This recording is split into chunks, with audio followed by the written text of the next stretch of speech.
we present Kenneth Williams, Derek Nimmo, Clement Freud, and Prunella scales in just a minute. And as the minute waltz fades away, here to tell you about it is our chairman, Nicholas Parsons.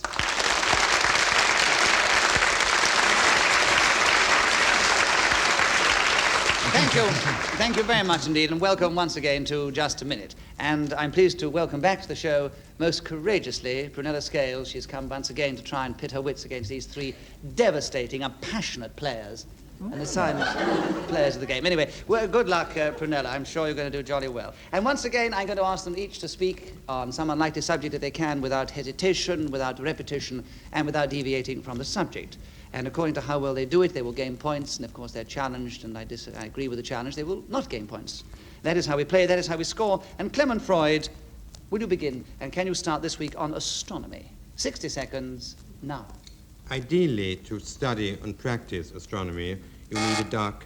Kenneth Williams, you've challenged very rapidly. Why? A deviation. You cannot ideally study anything, let alone astronomy. It's rubbish. Well, do you know, I think you ideally can do something. Well, you wouldn't be a human being, would you? Would you? Because you'd be ideal. No human being is. So blood rubbish. I know, but it's according to your... It's according to your interpretation of the word. And some people's feelings may be that what they're doing is an ideal way of doing something. And so I disagree with the challenge, so Clement Freud gains a point, and he keeps the subject of astronomy. 55 seconds left, starting now. A dark night, and many is the occasion on which I have nudged the housekeeper and taken out my telescope and said, "Oh ho, there and sat." Derek Nimmo, challenged. I wish I hadn't. I thought he said oh, but he didn't. He said oh ho. He said ho ho, didn't you? Repetition. I was against it, but I wasn't. Oh ho, he was being very clever, setting himself up for as a target, and, well, what did you say, actually, Clement? Oh ho. Oh, yes. Quite distinctly, without any ulterior motive. Actually, the chairman did think as I did, you see. I did think No, as it comes into the song. Oh ho, his nose doth show how off the blackjack to his lips doth go. Yeah. That's right. I don't Well, I suppose we better get on, hadn't we? I don't, yes, but we enjoyed it anyway. Clement, you keep the subject. 47 seconds left for astronomy, starting now. There is the plough, say I. It's the plough, responds the woman. No. Derek, you challenge. I suspect it wasn't yo-ho this time. Your suspicions are correct. It was absolutely correct. So, 2 no's, gain you a point, Derek. You take over the subject, and there are 40 seconds left. Astronomy starting now. My favourite place to study astronomy is standing on top of the Wallace Memorial outside Stirling. There I look up into the night at Orion's belt. 3 beautiful stars gleaming, and I know that only the fiery smoke of 1,000 years that came before the birth of time. Prunella Scales, you have challenged. Deviation, it's a science. He's getting all romantic about it. He's getting romantic, but you said romance and a science. Astronomy is a science. You Yes, can't I know. talk about a science like that. Oh, I think you can be romantic about anything, really, Prunella. It was jolly well tried, but I'm afraid I do feel that he wasn't, strictly speaking, deviating from astronomy, so however romantic he wants to get about it. So he gains another point, and there are 8 seconds left. Astronomy, Derek, starting now. One has a rather jolly shape like a pan, and I always liked looking at that one when I was 7½. My mummy used to show it to me and say...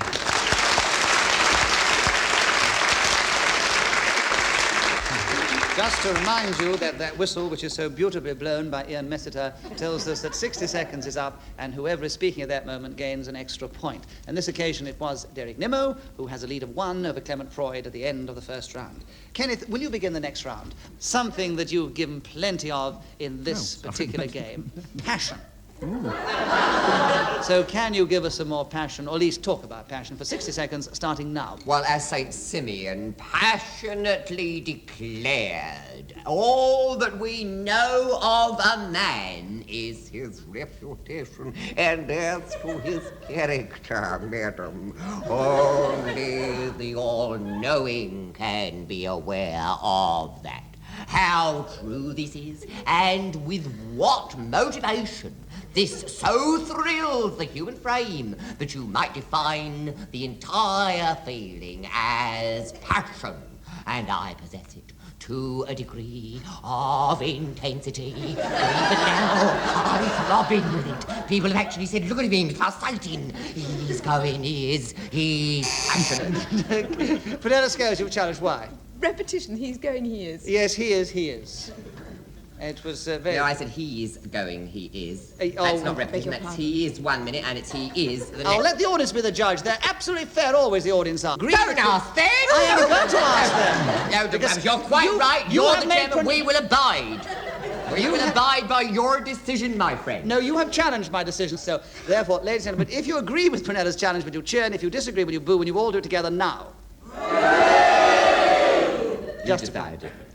All right, so the audience have decided it, and there are 14 seconds left for you, Prunella, on passion, starting now. Passion is totally foreign to the English mentality. The French understand it. Derek Nimmo, why have you challenged? Well, it's not foreign to my mentality. There's deviation. Well, I'm inclined to agree. It is not foreign to the English mentality. They may be less passionate than some races, but it's not Well, she's foreign. speaking in a general sense, and she's quite right. We're not as passionate. You just said you were throbbing with it. Yes. Oh, but I am not English, my darling. Welsh. I am Welsh, you He's see. Welsh. Cymru Sydd, Cymru Fydd, Cymru Ambith, you see. Anyway, I agree with Derek's challenge, and he takes the subject of passion. There are 9 seconds left, Derek, starting now. I have tremendous passion for butterfly collecting, and I go out with a lovely net on green meadows. Prunella Scales, why have you This is challenged? exactly what I meant. He can have a passion for butterfly collecting. Yes. But this is what I meant about it being foreign to the English temperament. I don't think you established that. Deviation to have No, a I passion mean, you for can have- butterfly collecting. But yes, well, I mean, it is still passion. That is the subject on the card. He's not, strictly speaking, deviated from it, however much you think it may be devious to have a passion for butterflies. So the passion is still with you, Derek, and there are 3 seconds left, starting now. I have a passion for nubile women with big thighs, and I...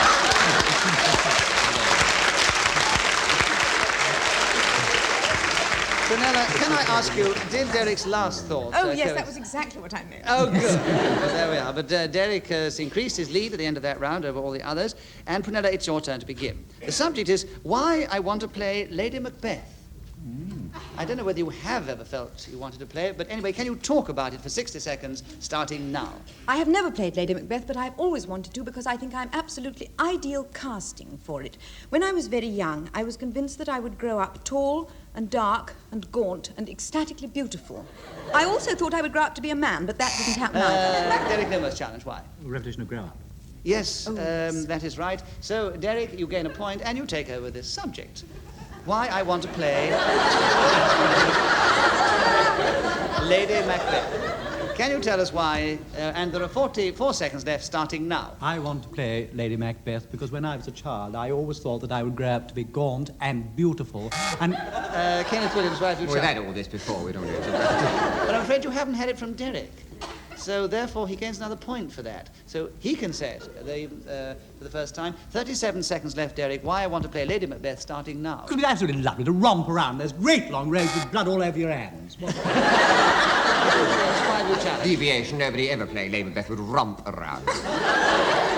You haven't seen some of the people who've played Lady Macbeth. He's not a romper. You can't, in any sense. A thunderer, but not a romper. All right. That's not know. deviating from the subject. No, you're well in the lead. I quit. It's a questionable point of whether you're deviating from the subject or not, but I think there is some justification for the challenge, so I give it to you, Kenneth. Thank you. And there are 34 seconds left for why I want to play Lady Macbeth, starting now. Why I want to play Lady Macbeth is because that's what Shakespeare wrote it for in the beginning. Ah, boy, and what more lovely specimen than what you see before you. Now, if I got up on the Deviation. stage... Deviation. Why? Well, he's not a boy, he's a dirty old man.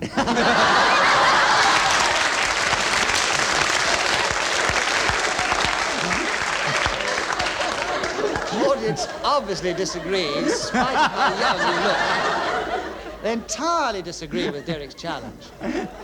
But obviously... to them. Well, all right, I tell you what, we'll put it to the audience. Do you agree with Derek's challenge, ladies and gentlemen? If you do, will you cheer? And if you disagree, will you boo? And you all do it together now. An absolute draw, so there we are. Kenneth keeps the subject, no points scored, and there are 21 seconds left for why I want to play Lady Macbeth, Kenneth, starting now. And because I would say most beautifully, and Duncan's guards will I with wassail. Prunella Scales, wife of challenge. Hesitation.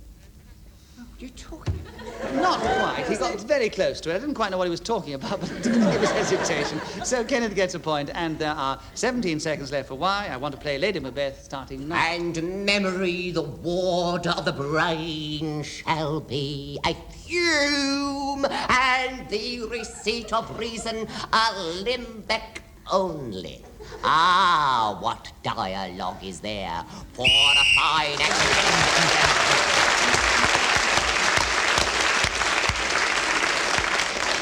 Kenneth, were you quoting from Macbeth? Yes, she says Duncan's guards will lie with the wine and wassail, so convinced that memory, the water of the rain, shall be a fume, and the receipt of reason a limbeck only. If you'd said it like that, we would have understood. There we are. So, Lady Macbeth gives you some points, Kenneth, and you have jumped ahead of Clement Freud at the end of that round. Clement, will you begin the next round? The subject is smoking in the kitchen. Yes, that makes you think, doesn't it? But can you talk to us about it for 60 seconds, starting now?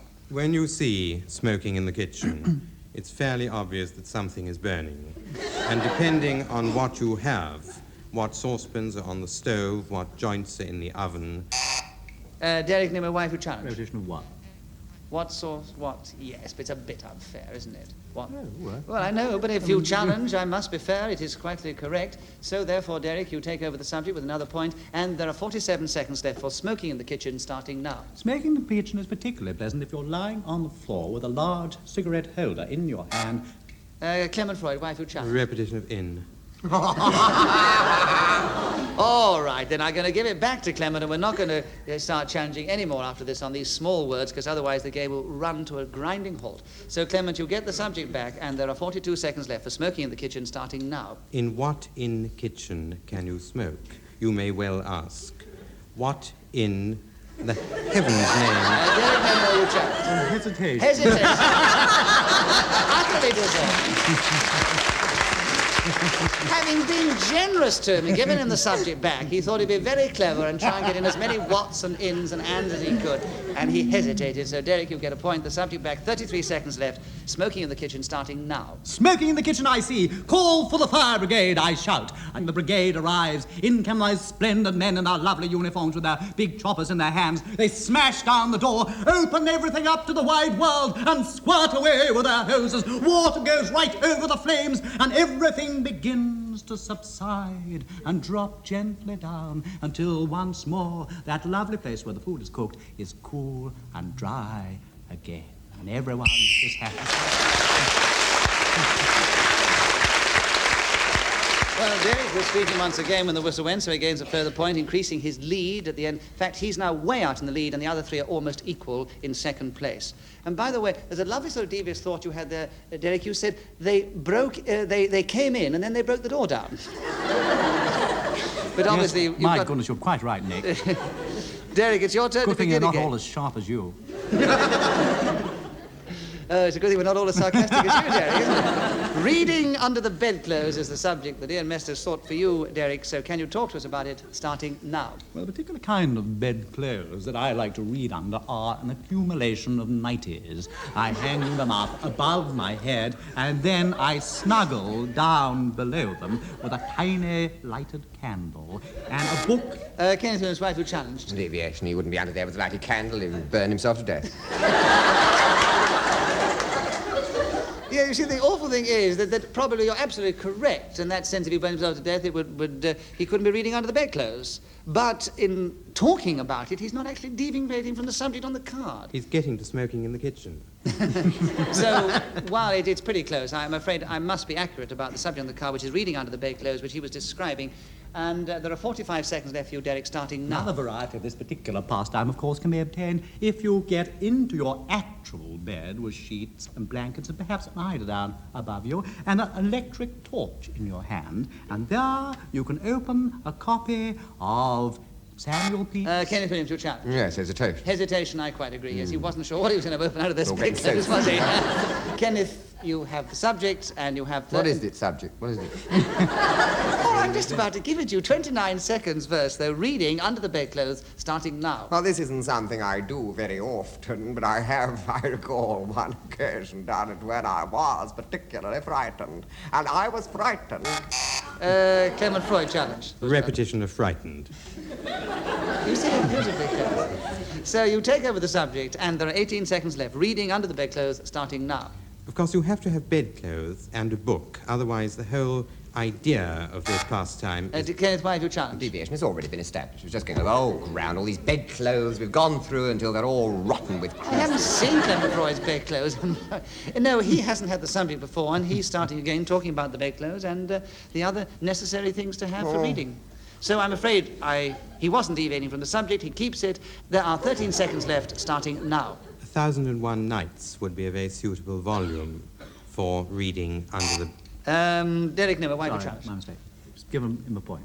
Reading, but the reading is part of the card. Repetition, I was going to say repetition of reading, but reading is part of the card. You've taken your challenge back. I've never quite established if someone challenges it incorrectly whether the person gets a point. I suppose he should, strictly speaking. So Clement gets another point, and there are 8 seconds left for reading under the bedclothes, starting now. The chief defect of Henry King was chewing little bits of string. Derek Nimmo, why have you challenged? Well, he recites this wretched poem on every programme. Everyone knows. I mean, nothing can be more repetitive. The chief defects of Henry King. Every time we get anything he doesn't know what to say, fills in the gap. It's not in 1001 Nights. The only poem, you know. It's very boring. It was pretty boring 3 years ago. you're We did the first absolutely half. right.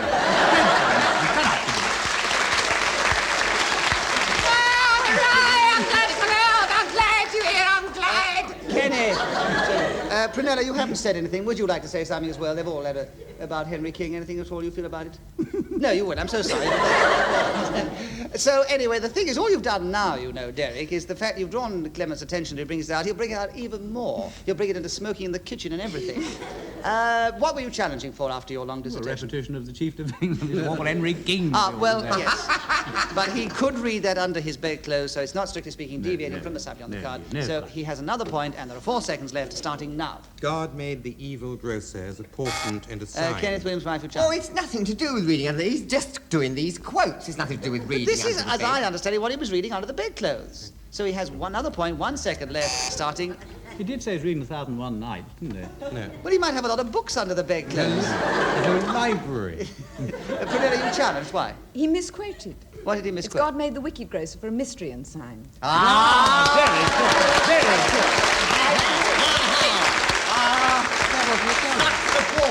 there's a Daniel, Come to judgment and... So the country's free again, isn't it? As a free country, she got up and she affirmed her freedom like a sign. He can't be misquoting, can he? Exactly, exactly. Chaps, I must point out, some of the audience are leaving. I think... All right, then, leave. I hope your train goes before you. I must point out to the listeners that somebody really has left. We hope it's for a train. And, No, she's livid. Prunella's got a point, and there's 1 second left for you, Prunella, with reading under the bedclothes, starting now. One of the reasons I'm not...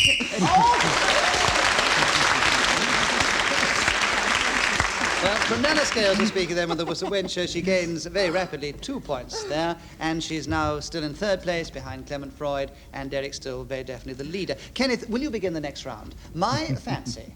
Can you tell us what your fancy They've is? chosen stinking subjects for me, haven't they? I'm inclined to agree. You've had some stinking subjects this week. So anyway, now we'd like you to talk about my fancy, starting now. My fancy is this particular poem, which runs white as a white sail on a dusky sea, when half the horizon's clouded and half free, fluttering between... Oh, I said half right.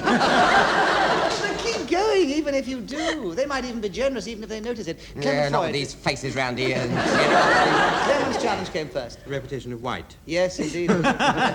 He's gone right back to when you said white, right at the beginning. Sorry. So, there are 46 seconds left for you, Clement. My fancy, starting now. My fancy is Prunella Scales, of the rumbustious breast, the lugubrious... I'm not coming here to listen to a load of filth. It's a family show, isn't it? But look how she's gone white. Disgrace. And yes, and somebody else has already left. And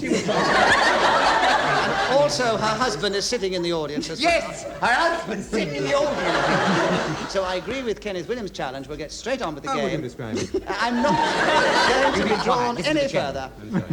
And say there are 40 seconds left for Kenneth Williams on My Fancy, starting now. My fancy is generally for precision and neatness. I have been referred to as compact. And I think you will all agree that that verdict is not mispronounced. And lean down and give the wee green man a bowl of milk. That's my fancy this week. And I'll put 2 bob each way on Lady Bluebird. And hope to win the national sweepstake at some future date. But of course my fancy could go for Angelica and silver balls on top of icing.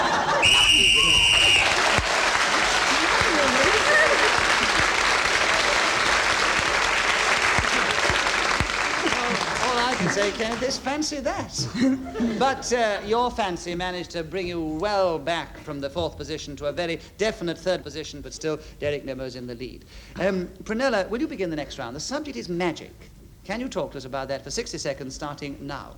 After a particularly virulent row last week with my husband, he said, "Darling, where's the magic?" And I realized... Derek Nimmo, why have you challenged? Hesitation. I beg your pardon? Hesitation. I disagree. Sorry. Prunella has another point, and there are 57 seconds left for magic, Prunella, starting now. And I realized that indeed I hadn't... Derek Nimmo, you challenge. Repetition of realize. Yes, I know. It's rotten, because when she has to start again, she's not very experienced in the game. She starts off with the phrase that she left off with. I didn't realize you couldn't. No, well, I'm afraid you can't, Prunella, so I No, fair have enough, to no. stick to the rules. So Derek gets a point. 56 seconds for magic. Derek, starting now. Merlin was a great practitioner of this art, and how I like going to the cinema or reading children's books and learning about this remarkable man who joined up with Arthur and his old round table and all those lovely knights. Kenneth Williams, why have you challenged? Deviation, Merlin did not join up with Arthur at all. What happened to him? Because he didn't join up with him. I mean, he discovered him. He didn't join up with him. No, he wasn't He's- in that sense, Yes, join up. conscription wasn't even in it. Precisely. No, he just associated himself with them. He discovered him in the box, Yes, there we are. floating. Kenneth, all right, you have the point and the subject. 39 seconds for magic, starting now. Indeed, it was put to me quite recently that only this degree in any kind of belief holds, so to speak, the imperative. As long as people believe, shall we say, in the nature of a miracle. Prunella Scales, you challenge. Why? Well, deviation, he hasn't mentioned magic yet. He hasn't mentioned magic. He's trying to describe it, but it sounded very devious, I must say. I said it's this element in a belief which makes it imperative. Oh, I see. Well, Which all right. anyone would yes. realize Oh. meant magic. Yeah, no, we wouldn't. Not anyone. It is Kenneth's interpretation of magic which we will accept. Therefore, Kenneth, you keep the subject, and there are 21 seconds left, starting now. A lot of people would say it's almost magical, the experience I have when I contemplate the infinite.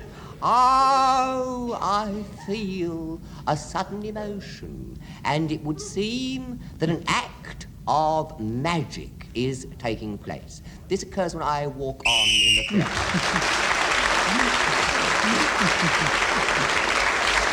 Well, that was Kenneth's strange and perhaps to some people devious idea of magic, but he's entitled to his own interpretation of the word, so he kept the subject. He gained an extra point for speaking when the whistle went. And I won.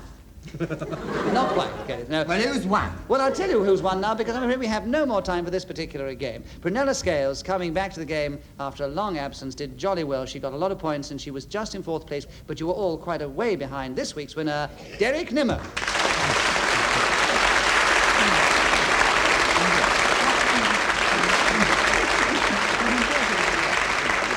We do hope that you have enjoyed this particular edition of Just a Minute. From all of us here, goodbye.